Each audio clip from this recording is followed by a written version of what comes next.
I'm Melony Swayze, a global real estate advisor with Gibson Sotheby's based in Metro Boston. I closely advise homebuyers and sellers of all stages of life, guiding them to intelligent, winning decisions. I'm Derek Lumpkins, a real estate investor with a background in community organizing. I also enhance equity and inclusion initiatives at companies and organizations, and I guide leaders through executive coaching. When we get together, we dive into the intersections of culture, class, mindset, and Black freedom. Welcome to the Blacklining Forum, a podcast about Black wealth, power, and land. Hey, good morning. Derek Lumpkins, happy spring. Happy spring. What's going on with you?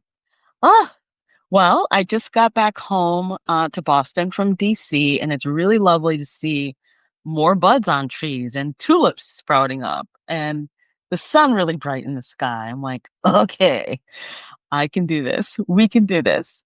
Well, especially, coming from Boston where winter is 11 months long. Yeah, I can imagine being in sunny springtime. DC feels like a treat.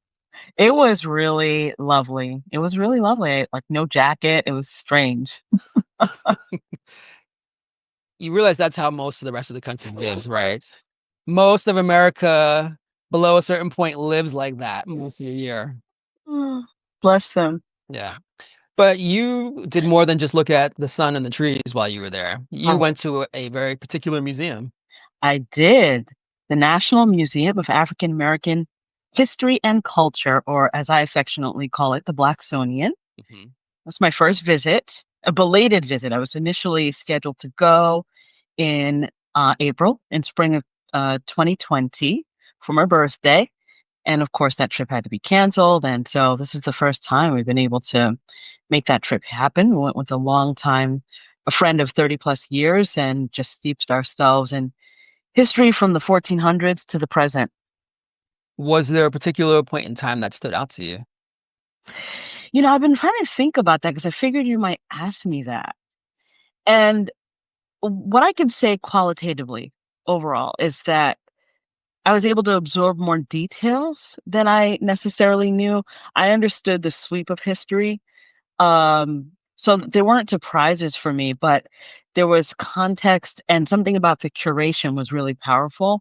So by the time I got to the 6th level of the museum, when we got to the present day and history that I've lived through, so history from like the 90s on, even the early 2000s on, I found myself weeping. And it took me to that level to feel it. I could feel the gravity of all that came before when you're looking at video images of Rodney King beatings or people crying out for help after the Hurricane Katrina. Mm-hmm. Really could feel that. Or, Halle Berry getting her first, I guess that would have been Oscar. Like, you're seeing that kind of what feels more present to our generation history, and I could feel the weight of all of that. Another thing that really landed inside of me, like fully, was their current visiting exhibit. So they have one floor where there's an exhibit that stays for a year. And this one is called, am I going to remember it? I can't believe it just went right out of my head. But it's a Pan-African kind of survey of the impact of slavery and the impacts of resistance and community building, really from like the 1700s to the present, all around South America, Central America, the Caribbean, and the US, and with a focus on the environment and focus on resources, land, water, and climate impacts. So that just felt very relatable and visceral. Visceral because I could feel not just the flow of what it means to think about this history from inside the United States, but to think about it from countries that have been impacted by policies from the United States on top of colonialism. So my family comes from the Caribbean. So that was just so resonant for me. Mm. Yeah. You are hitting on so many things Yeah. right now. So many things. So I've been to the museum before. I went probably in 2019, maybe? I don't know. I think I went before the pandemic. I'm not exactly sure when the museum opened, but I'm pretty sure I went I think pre-pandemic. 2015, 2016, maybe. Was it that long ago? I Okay. know. It's been a while, yeah. So I definitely went pre-pandemic, and what stood out for me were, well, generally what stands out for me are two periods of history. So one is sort of the late 1600s into the 1700s. Being raised in Boston, being born in Boston, that period of time is when Boston was still a young city. And so I do Yeah. like to see what else was happening around that time. Because the United States didn't even exist then, but there were That's right. cities in North America that did exist. And so it's just interesting to see like what was happening at that time, like what shaped the foundations of what created our city, what created Boston, maybe New York, Providence, Yes. Philadelphia, the East Coast cities, and then influenced, of course, the rest of the country. But then I also, as someone born in the 70s, I also like things that relate to the late 60s to the early 70s. So that period of time from really the mid 60s to the mid 70s, from the end of like hoop skirts to the rise of bell bottoms and all the political, cultural, social stuff that sort of happened in there. Like there's too much that happened in that Yes. time to really be specific about what I like about it. But as someone who's a visual learner, I'm a visual learner. I learn things through I visual know. means. Yeah. And so, that's why I term this as, from hoop skirts to bell bottoms, because that and afros, all of that stuff, to me, that's what visually stands out, even though there were, of course, a lot of things that were going on behind that, behind the scenes, politically, socially, and economically, and all of that. But in terms of, what we're talking about now, we will be talking about with today's guest, when we had our preliminary conversation, he recommended a book that I just finished reading. Granted, I'd skimmed the last chapter, but I just finished reading it. And it's called A World More Concrete. Mm. And the author is N.D.B. Connolly. And I'll put this in the show notes for people who want to look it up. But the subtitle is Real Estate and the Remaking of Jim Crow South Florida. So it really focuses mostly on Miami, but greater Miami as Miami expanded. Yeah. Because as they started talking about in the very beginning, as he started talking about in the very beginning, Miami was really a collection of Seminole trading posts Yes. back in the mid 1800s. It's a fairly new city, at least according to, from a Boston perspective. Compared to city. North End, yeah. Right. Northeast. And when I think of newer American cities, I think of the ones out west, like That's right. Seattle,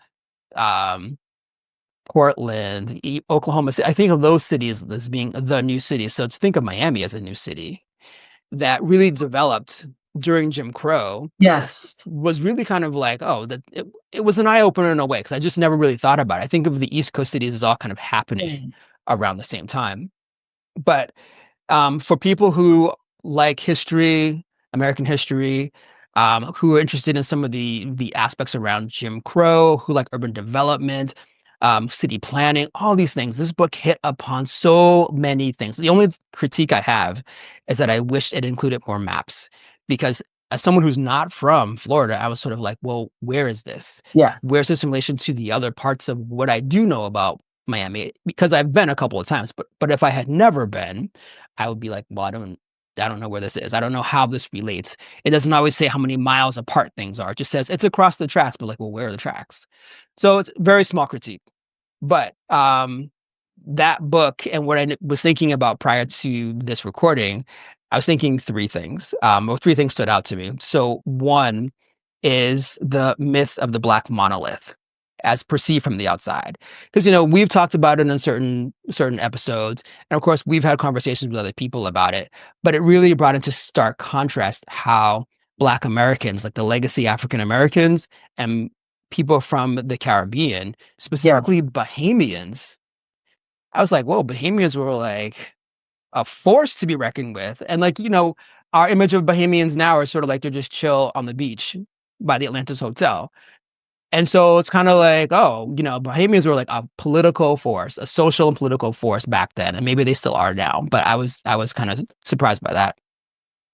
I was also thinking about my distorted sense of history, because there was a chapter where they talked about why certain neighborhoods were being turned into these places where Black people could live or Yeah. they had to live. And it was because they basically wanted to create servants' quarters for the Yes. city. And I was like, oh, I had never thought about it that way. It makes sense, but I just never thought about it. And so that made me think of the movie The Help. And I know you don't watch a lot of popular I movies. did see that film. You did see that movie. Okay. So maybe think of The Help. But because this is Florida, I also thought about Hidden Figures. Saw that too. And okay, good. We're good. We're there. And so I was sort of like, well, wait a minute. So when did The Help take place and when did Hidden Figures take place? And so I went online and looked them up. They both take place in the 1960s.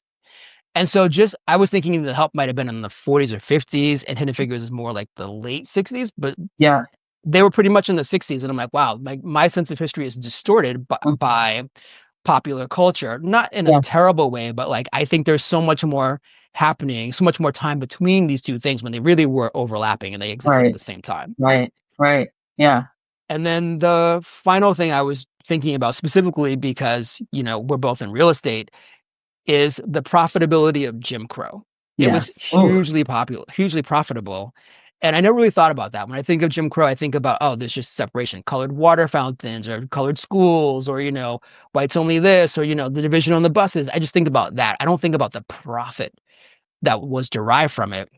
So, of course, there's that whole, Black folks paid more to get less, whether it's in terms of like, their housing conditions or their neighborhoods. But I wanted to ask you this question. When you think about, I know you work in sales, real estate sales more than rentals, but when you think about real estate rentals, what do you think is a good return on investment? Oh, Derek, that very much depends on the market. It depends on how much housing there is to get in a certain location. It depends on the rate of appreciation, the value of those properties. So I always give people the example of like, if you're in Brookline in Massachusetts, just outside of Boston, it's a high property tax area. People want to be there for the school system. It's a very well-heeled community. If you're getting like a 5% return on your investment there, that's knockout. Okay. Because you paid so much to get the property. Rents will go up, the values will go up, but your return is not massive compared to, let's say, I'm going to make this up, I don't know. But if I were to take that same money and buy something in, let's say, Nevada, I expect to get a much bigger return because I paid so little to get the property. So I think it really depends. But okay, so let's say in a wealthy place like Brookline, 5% would be good. Yeah. Okay. So I'm asking this question because in the book, they were saying that in the 1940s and 50s, some of the white landowners or property owners were making returns of 27 to 30%. Yeah. Which I was like, wow, that's incredible. That's astounding. But anyways, I feel like we're giving away too much. Are we? Yeah. Maybe we're not. But I feel like we're setting up a lot of stuff and we need to bring our guest in now. We do want to bring our guest. Yeah. Before I do that, I do want to name that exhibit, the visiting exhibit at the Blacksonian. It's called In Slavery's Wake, Making Black Freedom in the World. And it's multimedia, a lot of video that you can just steep in. And I'm actually going to send you some video. I videoed some of the video for you because it actually speaks to some of what we talk about in another episode that we have yet to post about Black movement across time and place. So there's so much. And when I think about, you're talking about Miami, that is a convergence point of so much happening in the Caribbean and so much happening north to south in the United States. Absolutely. Wow. So that actually is a nice segue also to our guest today. We are going to be speaking with Adam Susaneck. He's an architect and urban planner, researching how transportation and housing policy have been used as instruments of physical division within urban areas, and how we can reconnect communities divided by the infrastructure choices of the past. His ongoing project, Segregation by Design, aims to catalog the destruction caused by mid-century urban renewal and highway projects, and to highlight the work advocates are doing to heal the divide. Adam has also written for the New York Times, and we're delighted to welcome him. Hey. Thank you for the introduction. Thanks for joining us today. joining us. Yeah, thank you so much for having me. Really interesting conversation, by the way. I think you guys probably expressed some points that I'll express later, but Yeah. a little bit clearer than I might. But yeah, that book is just excellent. It's amazing. Especially as someone from Florida, it revealed so much about my home. It's fascinating stuff. Yeah, no, thank you for that recommendation. I didn't know what to expect from that book, but when I got past like page 5 or 10, after the first it has this build up, and I'm like, okay, yep, whatever. And then it jumps back to the very beginning, and I was like, oh, I didn't know there were still Seminoles there. And just how it talked about it being a boom town or a speculative venture as a whole place. I was like, wow, that's amazing.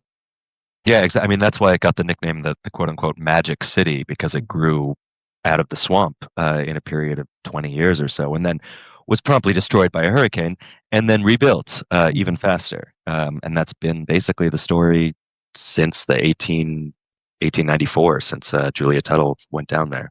That may be why they're not afraid of climate change. When I talk to colleagues who are in that market, in the South Florida market, I'm like, aren't you all terrified about sea level rise? And I think people just have a sense of resilience because they're like, they believe in the construction and the reconstruction. Okay. Well, that's an interesting question. And indeed, there is the historic precedent of the city having been, in 26 there was a big hurricane, in 35 there was a big hurricane. I forget the others until the next big one is 92, and Hurricane Andrew. So there's the history of Reconstruction, but there's also, it's Florida, so there's a lot to say about it. But yeah. Well, no, but there is a willing blindness, because it's coming. It's coming one way or another, and it does have to some extent a historic root in that, similar to a city like Los Angeles, Miami mostly exists to sell land. There is a river, or sorry, just to make the point. Most cities, historic cities, exist where there's a good natural port. That's right. Where there's some logical reason for the city to exist. Before globalization and commerce, it was about defensibility. That's why a lot of European cities aren't necessarily right on the water; they're inland. But Miami was developed because there was a lot of land to develop, and because speculators moved down there in the early 1900s, and there was a lot of cheap land, and they convinced he didn't need much convincing because he was in on it too. They convinced Henry Flagler to bring the railroad down there, and then they proceeded to build and build, and when the good land ran out, they started draining the swamp. Not that that's not good land; that was necessary for the ecosystem of the state, but they drained it, and we're dealing with that. And it's all about just building, flipping, and getting out. So that's the historic development pattern. I'm less familiar with the contemporary pattern. But in the past, it was about a big developer coming down, buying up a bunch of land, plugging it into the arterial state highway that the city had built, subdividing it, building houses as cheap as possible, and then selling them and getting the hell out of there. So there is that pattern of lack of a long-term vision. It's just about getting a quick buck as quick as possible. So I think in the face of climate change, I think they're just trying to run out the clock. And a lot of them are smarter than the folks who are just denying climate change. They know it's coming too. These people aren't stupid, but they hope they can just get in and out before. There's hedging going on. Yeah, exactly. No, I think that about what gets built in Boston half the time. The whole Seaport District is at sea level, and they build all these buildings, all these new condos, the new museum, and I'm like, and when you look at the renderings, or even look at the actual buildings, I'm like, are they not thinking it's going to flood every so often? I mean, because it's already been flooding, and I'm like, but to the Chrysler Seaport in Boston, a lot of that construction has happened with sea level rise contemplated. So to be able to withstand storms, to be able to put systems way above ground, above on the top of the buildings rather than at ground level. So, you know, it's not to say that it's foolproof, but at least there's some consideration. Sure. Yeah. No, indeed. And I mean, I live in the Netherlands now, and much of the country is below sea level. So I do think it's an interesting comparison. Well, just to make the point, the Netherlands has a couple different programs, but they're trying to push development back from the rivers. It's called the Room for the River program, specifically because it's trying to undo this historic pattern where we put all of this stuff right on the riverfront for industrial reasons at first. But then, you know, also for real estate reasons, we like once industry sort of left the city, it became waterfront property. But that's incredibly problematic, especially here in the Netherlands. So they have this program.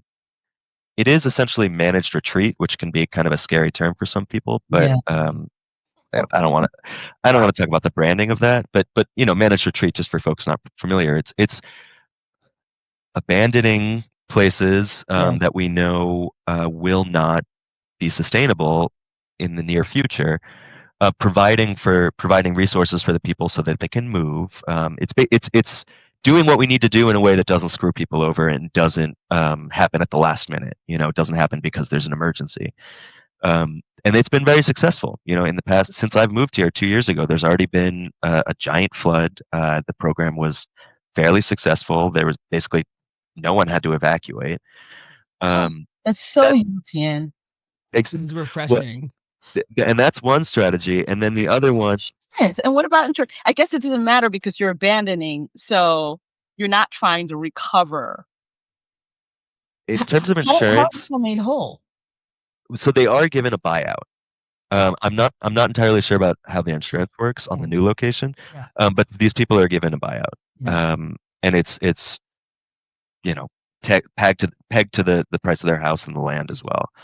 It's a little different here because, as far as I understand it, there is an annual appreciation limit to property values, especially when you're selling. Again. Yeah, it's very European.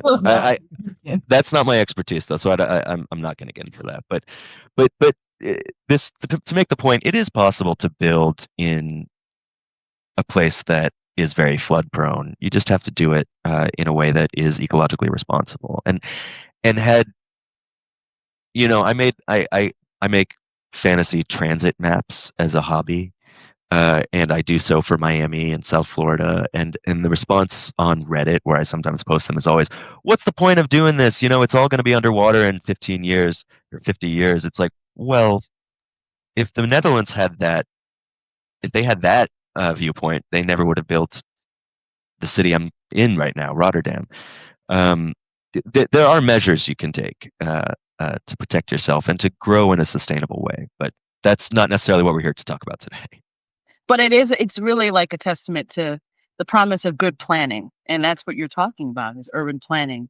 So urban planning can wreak havoc, or it can actually create a sustainable way forward. I don't think we have a lot of, that's not the trend in US cities, is to have thoughtful, responsive planning. Well, it depends on who you talk to, right? Because fair enough. Again, go back to this book. The urban planners thought they were being very responsible by creating these whole sections of town that are just for Black people and just for white people and just for rich people and just for poor people. They thought that was responsible urban planning. So it's about the times as well as the place. And responsible to whom? Yeah. Exactly. Well, yeah. I mean, with Miami in a lot of ways is more typical, and that's one of the points of the book, is more typical than people think, and especially in terms of its historic development. As you mentioned, the creation of these servants' quarters. Now, in Miami, they were all working. I mean, it's hard to generalize, but the Black population was there to, and Connolly talks about this, to build white wealth, basically, to work on behalf of Henry Flagler and the Brickles and Tuttle, to physically build these resorts that were at first the driving force of the South Florida economy, to build these resorts and then to staff them. And the construction, the building of the resorts, that's fairly typical, using black labor to build physical infrastructure. But in South Florida, there was this other side where they also, it was important to have them staff the resort, and Connolly talks about this because of the appearance of black servitude was itself a selling point. Yep. And you see this in the ads for the Royal Poinciana and for one of their hotels, and for the Royal Palm down in Miami. They were architecturally quite beautiful buildings.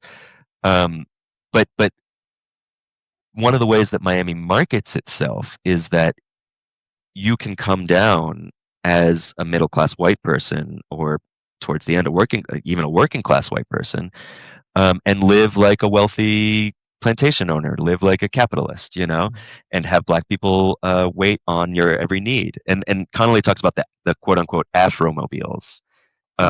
Remember those? Those were rickshaw, Wow.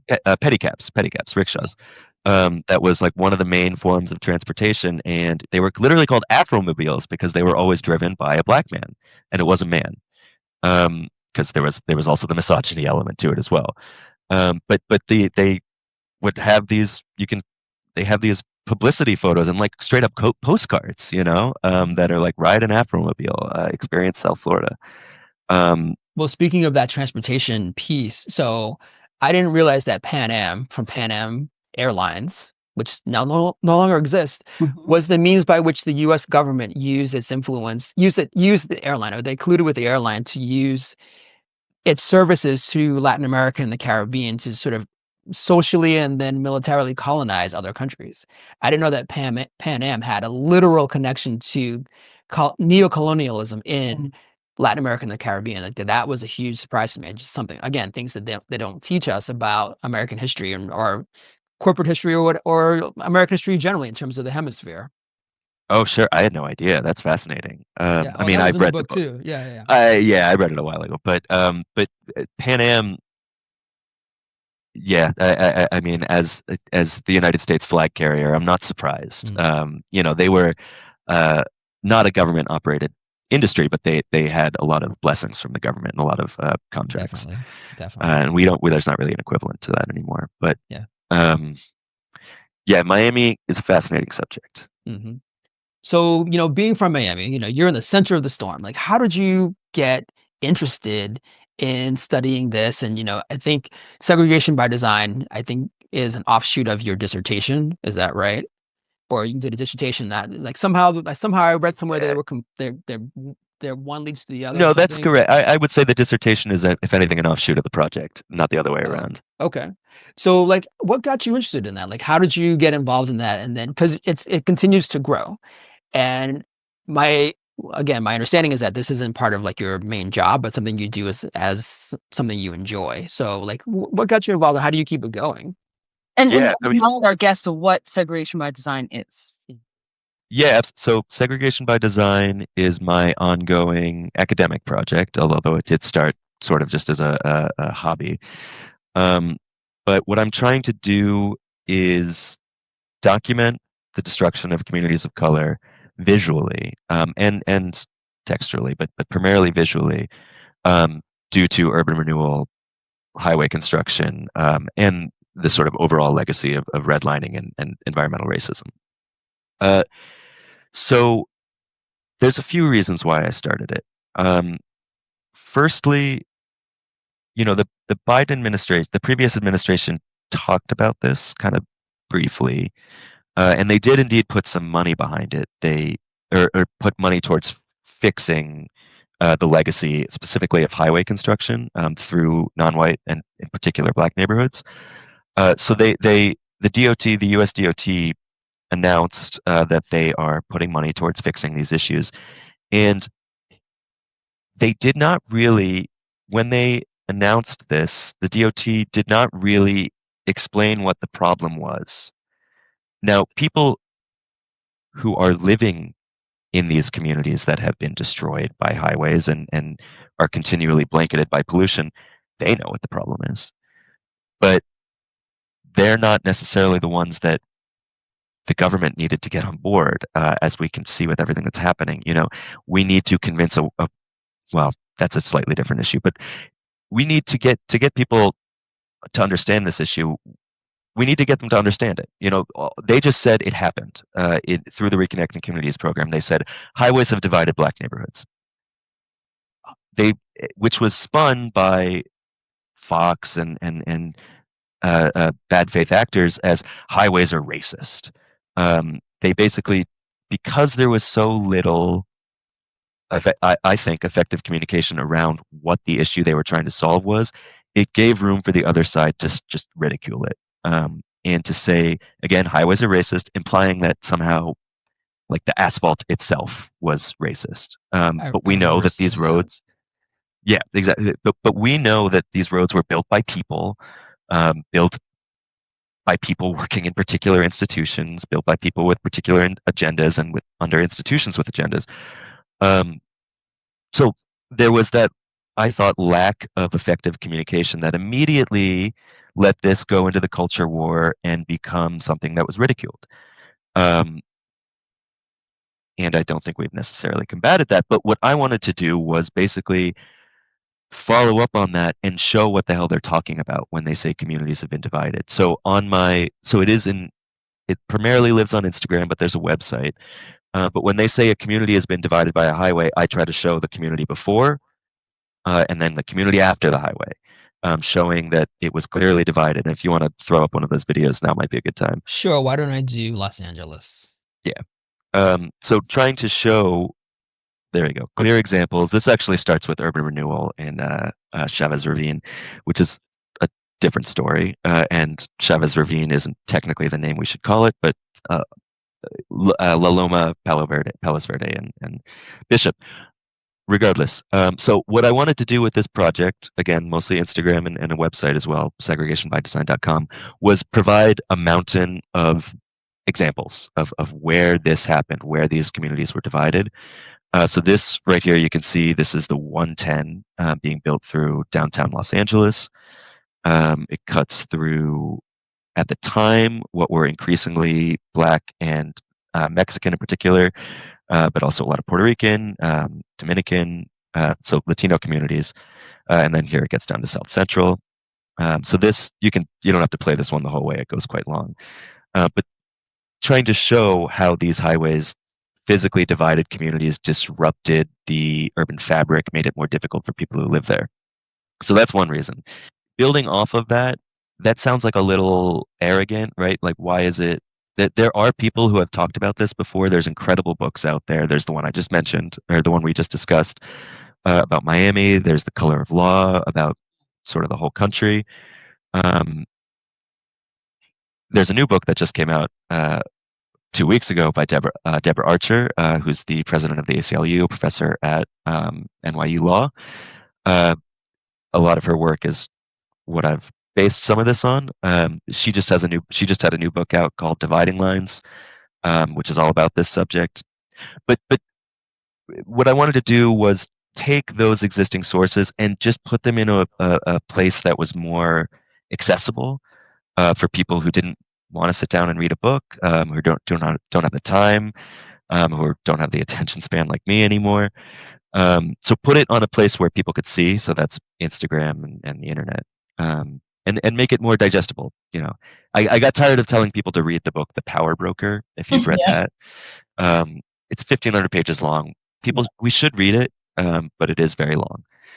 So I wanted to make something that met people where they were and could communicate sort of architectural and urban planning ideas in a way that did not require you to understand or have a background in architecture and urban planning. No, I think it's great, because I don't remember how I came across Segregation by Design, whether it was online or on Instagram. But again, as I said at the beginning, I'm a visual person. Like, I like visuals, I like graphics, I like maps. And so when I first saw it, it must have been for either Boston or New York. I think it was actually in preparation for our conversation on redlining a couple of years ago. That's right. And so I was like, what is this? And when I saw all the little itty bitty houses getting replaced by a giant highway and then massive structures, whether they were convention centers or stadiums, and then parks were just erased completely. It reminded me a little bit of some of the urban renewal that happened in Boston, but then seeing it laid out in the graphic format that we just previewed, and for those who are listening, we'll put links in the show notes. But seeing it happen in that graphic way, in this way that it was like marching across a city, Yeah. and an invasion of concrete, was stunning. Like I don't even have the correct vocabulary for it, because we're seeing it happen in years or months or years of work happening in seconds, when this would have happened over the course of years. So people would have gradually shifted over time. But just to see how the before and after are so stark, was stunning and devastating. And just to give some more context, so what that meant is rewriting demographics. It was, we already had white flight beginning to take place. I guess that would have been in the 30s with redlining. You had people moving out, white people who were becoming white, ethnic immigrants who were becoming white, not wanting to be identified with or have their property values tied to the the moving in of Black people who were trying to work their way into the middle class, or even just work their way into the working class.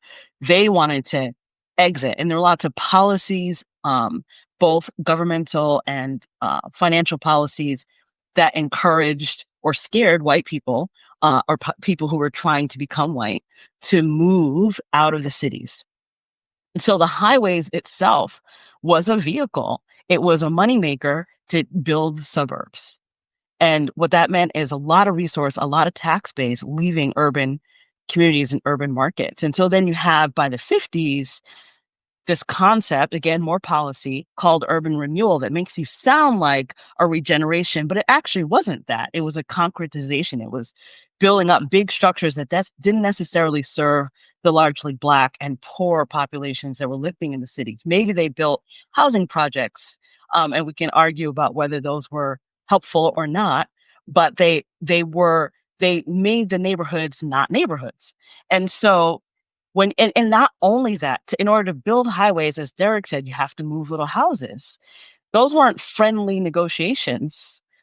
People's homes were actually taken from them by eminent domain. They had to get out. That was usually Black folks. So it's the way we think about metropolitan markets was all built on racism and white flight and paving major thoroughfares and highways over communities and separating people from commerce, separating where people could walk to shops. They no longer could do that.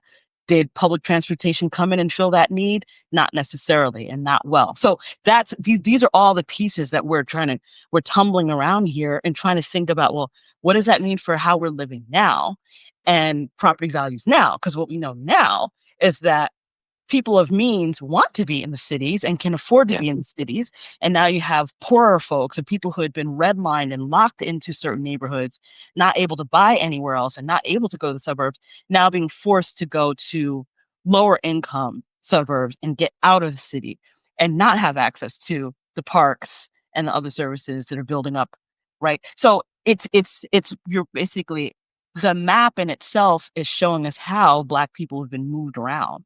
That happened coming out of the Great Migration. They were segregated into certain neighborhoods and not able to get even just like sanitary housing.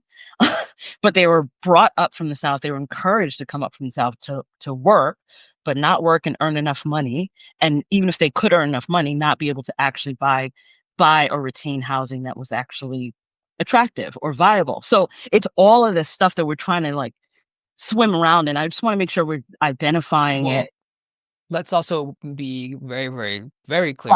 So the other thing is, and you're kind of dancing around it, but also one of the other separations was a separation of races.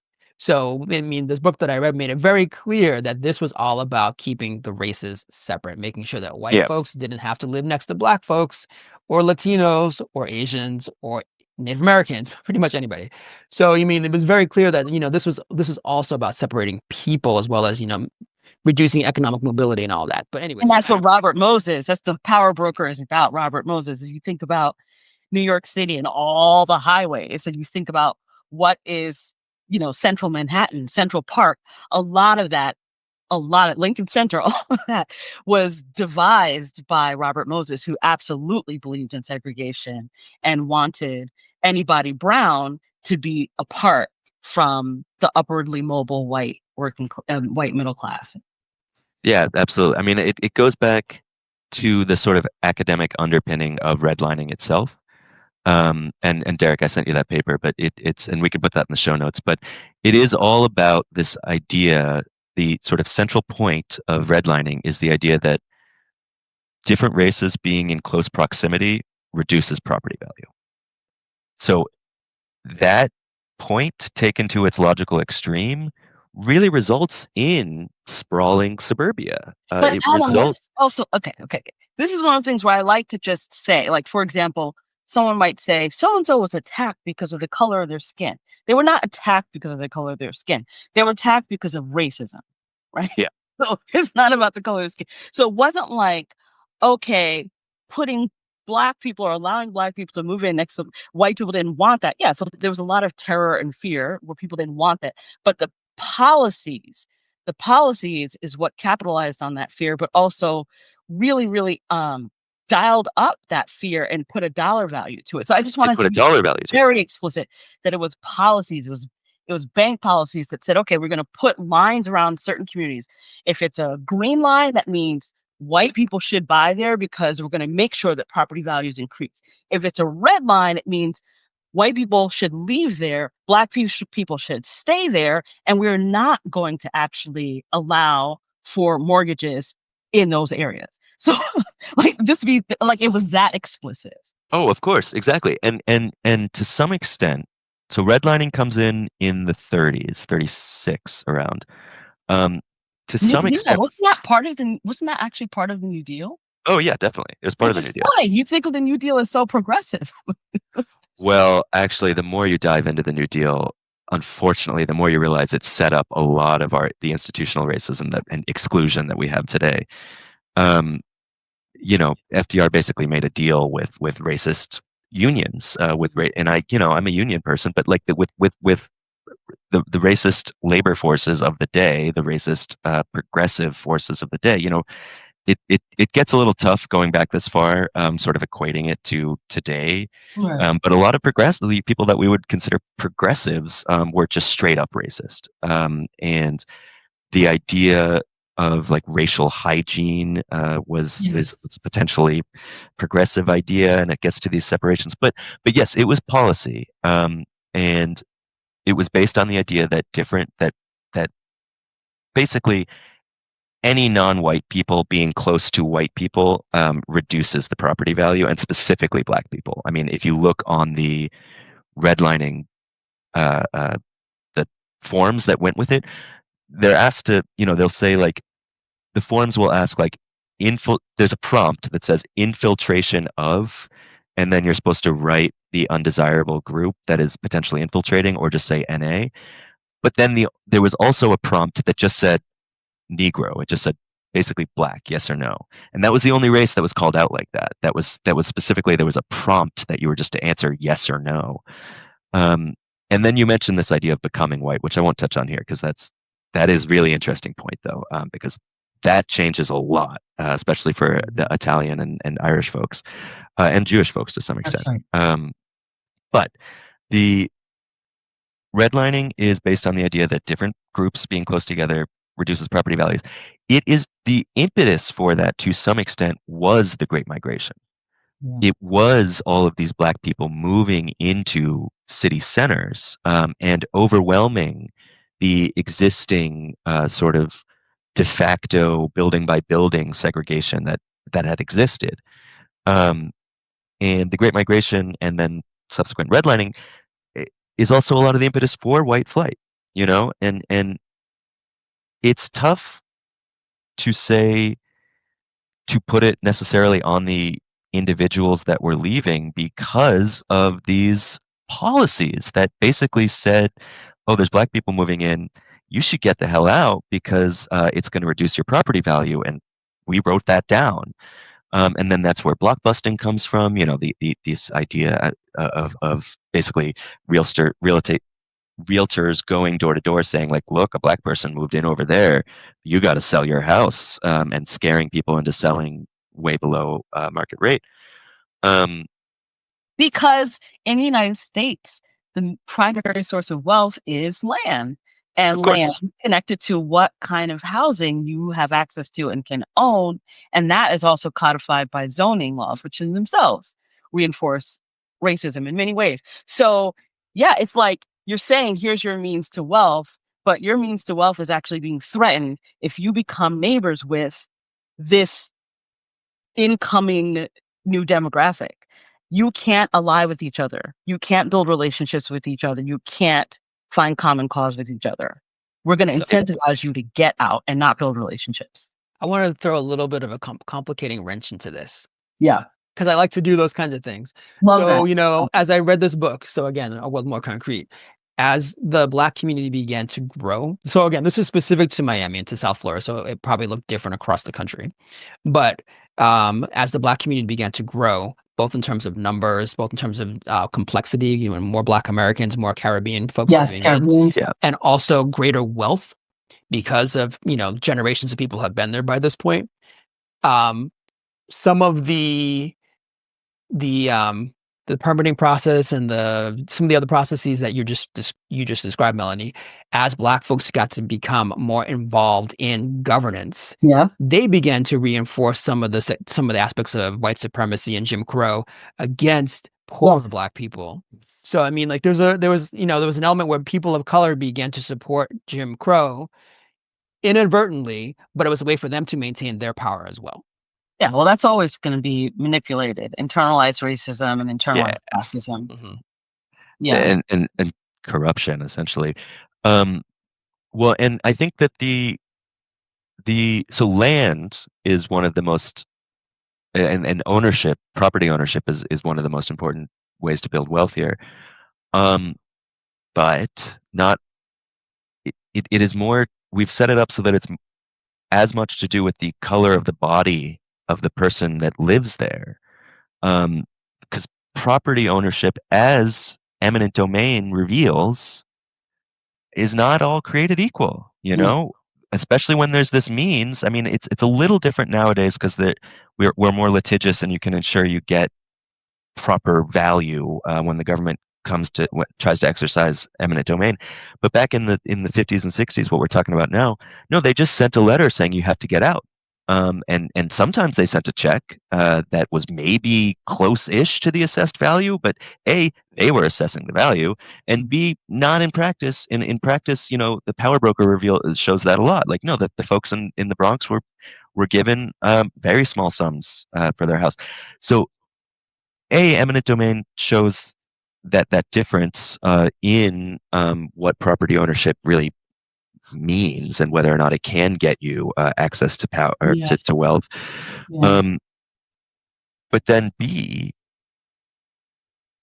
this is more to do with eminent domain.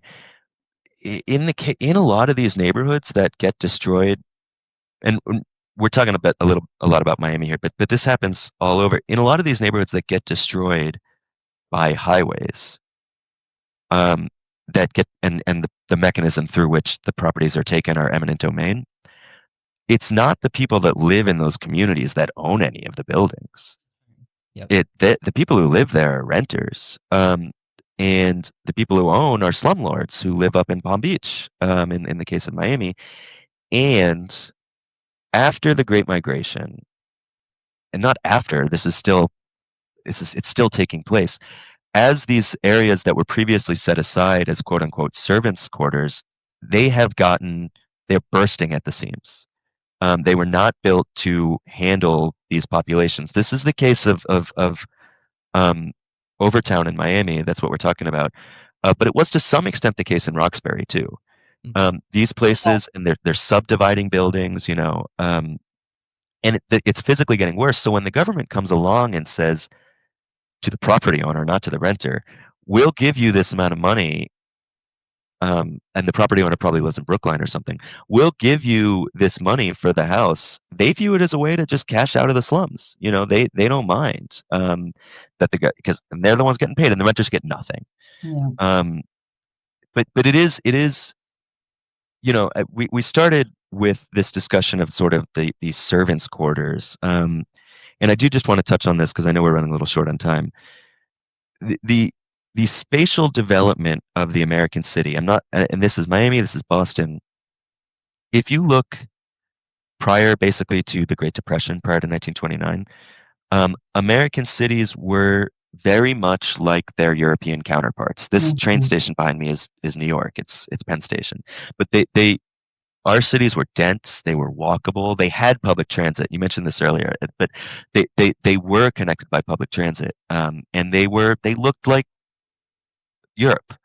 But the Great Migration really begins the change of that, because and they, just to be clear, they were white. Most of these cities were the majority of them were white because black people were still in the rural South.